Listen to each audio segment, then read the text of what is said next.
3, 2, 1. Hi, this is Michael Buffer, and let's get ready for EJ Boxing Live. Yo, what's going on, people? What's going on, people? Hope everyone's all right. So we're continuing the series, yeah? Joe, continuing the Undisputed Heavyweight Championship series.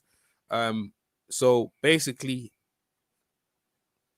Gene Tunney has retired heavyweight champion after beating Jack Dempsey and defending his belt. I think he defended his belt one more time, and he's hanged the belt up. And now we're looking for a new champion.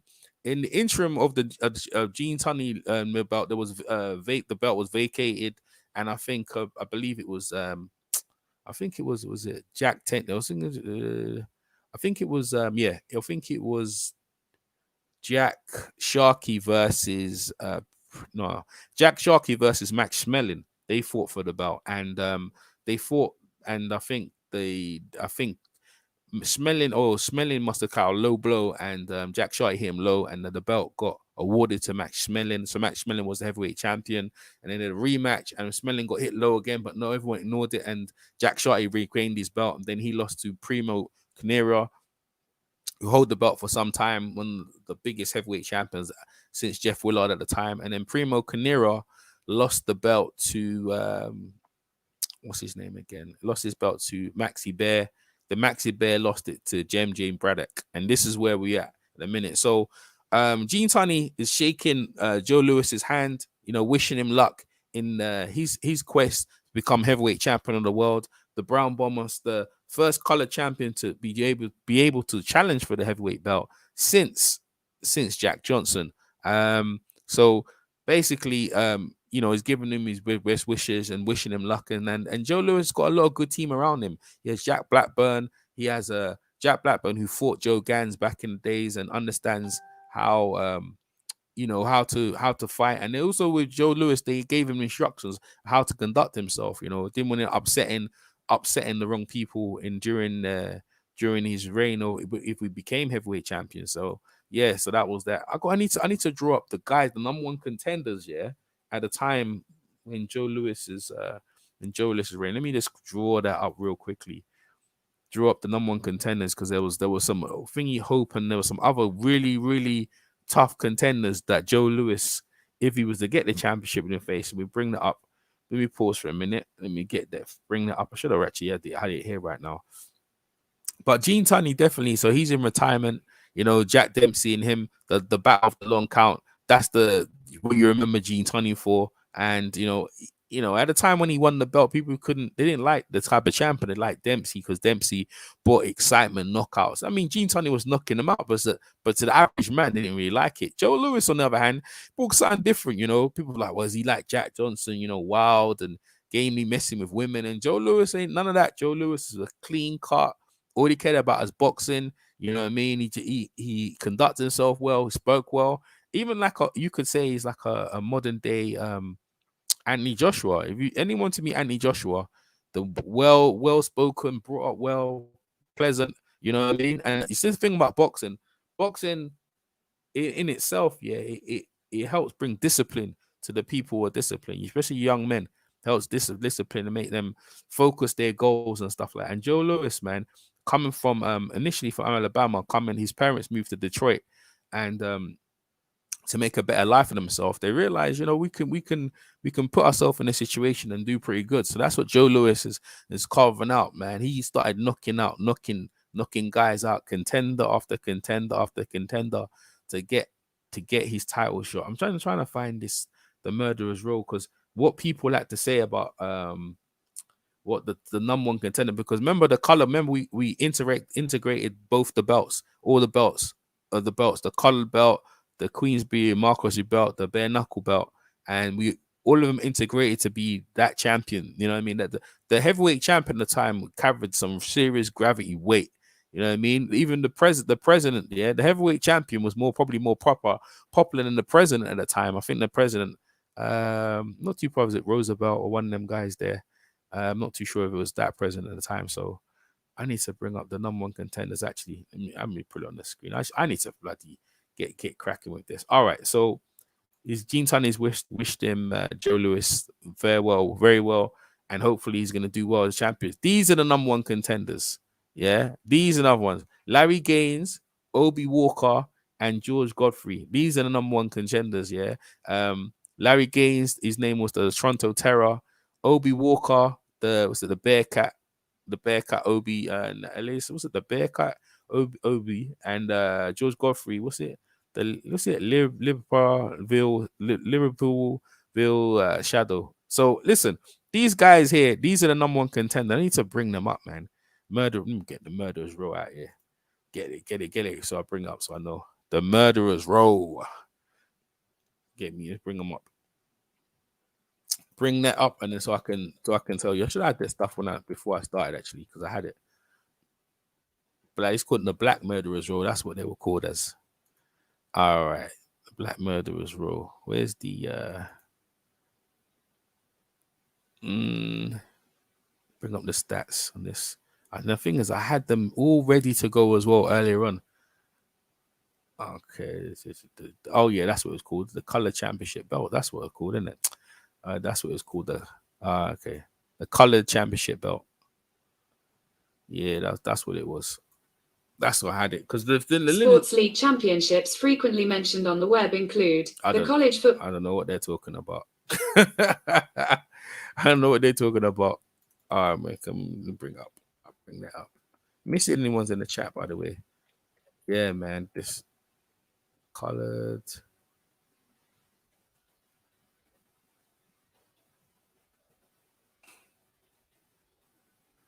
There you go. Okay. Yeah. There we go. All right, we found it, man. All right. So the Color Championship belt, right, was contested by these three. So these guys were the Color champion. George Godfrey held the belt from 1926, and then he lost to Larry Gaines. George Godfrey got it back. Obi Walker beat him, and Larry Gaines got it back. So let's talk about, first off, let's talk about George Godfrey. George Godfrey, what's his name? Born in Pennsylvania, USA. Okay, his nickname was the Liverpool Shadow, the Black Shadow of the Mobile. Took his fighting name of the horror of the Boston George Godfrey. Okay, all right. But basically, these guys here were the number one contender for Joe Louis's belt, right? So George Godfrey, is definitely number one contender. It would have been a good fight if Joe Louis could have got some of these guys in the ring. Why he became champion, but it never happened. All right, next champion, next guy is Larry Gaines. What do you have to say? Okay. All right. All right. Yeah, he said, yeah, we was offering a chance to fight Jim Malone and Jack Sharkey if he agreed to take a dive. Yeah, Gaines responded by telling promoters in succession, sorry, I don't even swim. Yo, funny guy, bro. Gaines held the Canadian heavyweight title from 1927 until his retirement in 1939. You see, he was another one, right? He was another one on the scene, yeah, that number one contender. He was a cool dude, man. You know what I'm saying? Cool dude. He didn't get his shot, man. He would have been interested in him to get his shot. So that's Larry Gaines. And then we have Obi Walker, right? Obi Walker out of the three. Now, Obi Walker, man. Nah, Obi Walker this guy was a serious dude. Originally, the Georgia Bearcat. Obi Walker was much avoided in the heavyweight contender of the 1930s. In his sport column in the July of 1959, July the 5th, 1938, Atlanta, Georgia. What's his name? Danforth wrote. Walker became the toast of Paris. He knocked cold every contender to meet him and claim them. Max Schmeling shallily dodged him, and the best of the English too. Yeah, sidestepped him. Yeah, squeaking around. People didn't want to do nothing with Obi Walker. Was it criticized to say that? What's he say? consistently criticized he could have knocked out Max Schmeling, Joe Louis, and Jim J. Braddock in the same night in 10 rounds, bro. I don't know about that. I'm not too sure about that. But these are the guys there. These are the guys that here. While he seemed to be overstating himself, despite having the best run in Europe, yeah, he still lost to Jack London. Oh, he lost to Jack London, Larry Gaines, and was it Greg? What's his name again? Greg Lamage. What his name is? I think that's the guy that like heavyweight. Walker certainly was a good fighter, but he fell to feet and had a strong punch. Yeah, it was a strong, good chin, and including wins over two-tongue Tony Galotto, Emil Ray, and George Godfrey. But his thing is, yeah, this is what I'm saying about him. Yeah, these are the guys. These are the type of guys, the three guys that basically Joe Louis could have fought and never fought at the time. So it's a shame that these guys is. So these are the last of the color champions, the last three of the color champions, and the lineage of college champions died now because obviously Joe Louis is contending for the belt. And as we know, we'll talk about as he goes forward and he gains the belt. So, all right. So talked about there you go, George Godfrey. We've talked about him. These guys didn't want to take up Obi Walker. He said he could have beat all three of them guys there, Joe Louis included. And we talk about Larry Gaines, the Toronto Terror. So these are the guys that continue. So anyway, Maxi Bear, yeah, that's Maxi Bear, the Clown Prince. That was his nickname. As I was talking about, he picked up the belt by beating Primo Carnero, and he was a champion. So he was holding the heavyweight championship belt at the time. So, and then James Jim Braddock, yeah, who contended. They call him Cinderella Man. The reason called Cinderella Man because basically he wasn't going nowhere fast, and all of a sudden, a lot of people looked at him and said, "Where are you gonna go?" And he started winning a couple of fights, getting himself a contendership. So it was like, like Cinderella that got the slipper on one night, she could be a queen and stuff like that. That's what happened to Cinderella Man. You know what I mean? He got the chance for the heavyweight championship of the world against Maxi Bear, who was feared because he knocked out and smashed up Primo Carnero. Battered him, you know what I mean? He looking like a champion who could hold the belt for a while in Maxi Bear, and he challenged him, challenged for the championship of the belt against so that's the place where they held the belt in Casilla Fields, and that's the White Sox home, innit? That's the arena, and yeah, and he 12-round decision. And Maxi was playing around, clowning, but he couldn't land his big punches. He tried in vain trying to land his big punch, but it was never to be. And James J. Braddock becomes the heavyweight champion of the world by beating Maxi Bear. And so the number one contender obviously was Joe Louis. So Joe Louis, yeah, making his way up the rankings. Yeah, he challenged against Maxi Bear, was a former champion, looking to make a run again against Jim Braddock. And listen, Joe Louis, yeah, Maxi had a good go at it, but Maxi was no ready for Joe Louis. And Joe Louis, yeah, Joe Louis, he gave Maxi a good beating, and Maxi got stopped in his career. Maxi wished Joe Louis all the credit. So now Joe Louis, yeah, is the number one contender for the heavyweight championship of the world. And before he gets his challenge, yeah, against James J. Braddock, he fought in a kind of eliminator against Max Schmeling, who's the former champion. Remember, he lost a foul to Jack Sharkey, and when he fought him, Joe Louis, I don't know if he underestimated or not, but Max Schmeling was getting little tips from Jack Johnson, the former champion, who Jack Johnson came on the scene and was giving Max Schmeling advice how to beat Joe Louis, because Joe Louis's camp didn't want nothing to do with him. And that was the rumor. I don't know if it's true, but he told him that when Joe Louis throws his jab, he brings it back to his hip. So Max Schmeling realized that, and he countered Joe Louis over the top of his jab, and he knocked Joe Louis multiple times and beat him. So he was number one contender, but because Germany was making waves in Europe, yeah, a lot of people, especially in the media, didn't want Max Schmeling to challenge for the belt. We believed he could probably beat James J. Braddock. So they put Joe Louis in contention. They put Joe Louis in the position for him to challenge for the heavyweight champion. James J. Braddock said, well, we give you a title shot, but we're going to take your earnings for 10 years. So Joe Louis had to give up his earnings on the fight and also a percentage of himself for James Braddock, yeah, so if he won, he could have the belt for 10 years. He could get a percentage out of Joe Louis's money. So the contract was signed, and that's what he had to get through to get to that fight. I didn't really like the circumstances. you know, but that's what they had to do to try and get the fight. You see, obviously, all the management's there. So James J. Braddock likes the contract. The contract suits him. He's going to get a slice out of Joe Lewis's money, and Joe Lewis doesn't think, all right, cool, you know, end of the day, I'm going to get my shot. It's more the symbolic, not really the money of me being the heavyweight championship, about, you know, being the second colored heavyweight champion since Jack Johnson. And remember, again, the colored belt was, after this, there was no need for a colored belt at this point, because a lot of when Joe Lewis was going to fight for the belt, there's no need for a colored championship. All the belts are combined. So this is going to be the second time a colored fighter fights for the belt, a heavyweight championship belt. So there was agreed. They shake hands. Joe Lewis looked very dapper, smart there.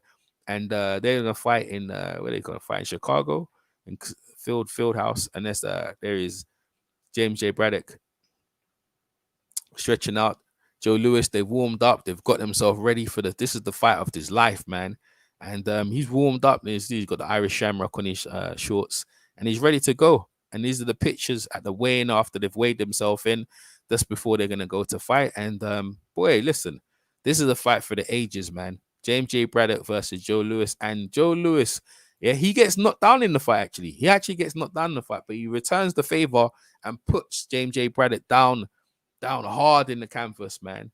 Real hard, good knockout. And the referee, I think Ruby Goldstein, I think it was probably Ruby Goldstein, one of the referees, then he knocks him down again a couple of times. Then James J. Braddock, it was too much, and he becomes the second colored heavyweight champion in boxing history. And this is where his reigns of domination starts. 12 years and 9 months or something like that. Reign, 25 consecutive defenses of the heavyweight championship belt. And Black America Black America celebrated, man, everywhere, man. It was a great day. It was a great day, especially in Detroit. A lot of people celebrating. They were over the moon. And there's his hand in his heavyweight championship belt. But the thing about Joe Lewis, even though he was a champion, he still needed to get back Max Schmeling, who beat him formally.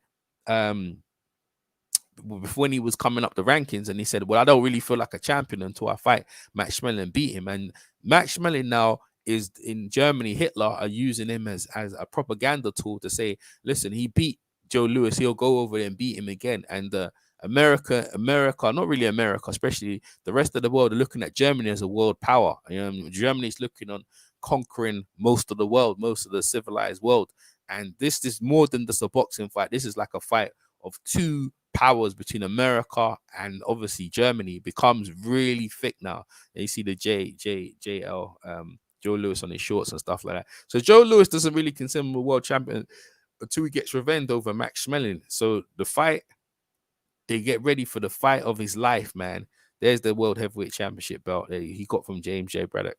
The beautiful belt there. And at the time, there was other notable great champions at the time. Joe Lewis, Henry Armstrong, who's making noise of himself, became a freeweight champion, the featherweight, lightweight, and welterweight champion. All right. Also fought for the middleweight champion when there was only I think there was seven divisions. And he had like 3 of them. There's two divisions there. I think featherweight and lightweight over there. And Joe Lewis, him and Joe Lewis are good friends, man. And a lot of black fighters at the time were starting to make names themselves. Henry Armstrong. So this is what I'm saying. So the color belt got dissolved. And a lot of black champions, now they're starting to make some waves in the divisions. And Henry Armstrong and Joe Lewis definitely want to stand out names in the 1930s, 40s. But Joe Lewis, like I said to you, he needed to get his revenge back on Max Schmeling for beating him when he was coming up. And even though Joe Lewis is celebrated by all of America, as you can see, all the black men in Detroit, there's him and his wife, Joe Lewis Sparrow, that was his name. I'm telling you, boy, it was a great time for boxing, and Joe Lewis trained himself rigorously, getting himself in tremendous shape for this fight of the century. And there's Max Schmeling, who believes that he has the fight, he has the fight and the right to beat Joe Lewis coming into this fight. And he would bring the belt back to Germany and bring it back to Hitler. And Joe Lewis says, that ain't going to happen. And even the president of America brought Joe Lewis to the White House, and said, listen, we need to win this fight. You need to win this fight for America. And this fight becomes now a bigger fight than the two of them between two nations. This is what boxing has become between these two guys, nations, bringing on their backs America versus Germany. Imagine that. Before the most America didn't see black people as citizens, but Joe Louis has got America's backing, and everyone's backing him. Joe Louis is a famous people want him to win. They want him to win, and within the first round he opens up an ensemble of punches and floors with a body punch. That's a beautiful punch to the kidneys there. Max Schmeling got a big massive yell, busts him to the ribs, and then down he goes, boy. Catch him rope. Yeah, Max Schmeling's down, boy. Down for the count, boy. He gets back up. Max Schmeling bravely gets back up. But listen, Joe Louis puts him down again, man. And I'll tell you, Joe Louis, yeah, at this point, it's so satisfying for him that he beat Max Schmeling in the first round knockout, that he's over the moon, boy. He's over the moon. And Joe Louis, yeah, in all of his reigns and everything like that, the Max Schmeling rematch, he had a lot of fights with Billy Conn and everything, but that the fight with Max Schmeling was the most rewarding fight of his career. And Joe Louis done 25 consecutive defenses of the heavyweight championship when it was only one belt undisputedly. And he conducted himself as admirably as any champion ever, from Gene Tunney and all the rest of them. So this is my Undisputed Championship on Joe Louis's run. Obviously, I could keep going into the other fights, Tommy Farr fight and the Billy Conn fights he had as well. Also, the Jersey Joe Walker at the end of his career, where most people thought he lost and he came back and beat Jersey Joe Walker. But the Max Schmeling fight was the one that standing out in boxing history, the fight that people remember Joe Louis for. It was an epic fight. And Joe Louis was one of the greatest heavyweight champions of all time. So I think the lineage in terms of the championship will continue. I think I'll continue it again after. But Joe Louis is the consecutive 25 defense of his championship, beating Max Schmeling in while he was a champion. And it was a great champion. I hope you guys enjoyed this Undisputed Champions on James J. Braddock, Max Schmeling, and Joe Louis. Hope you guys enjoy it. I'm EJ Boxing Live, and I will catch you guys on the next one. Peace.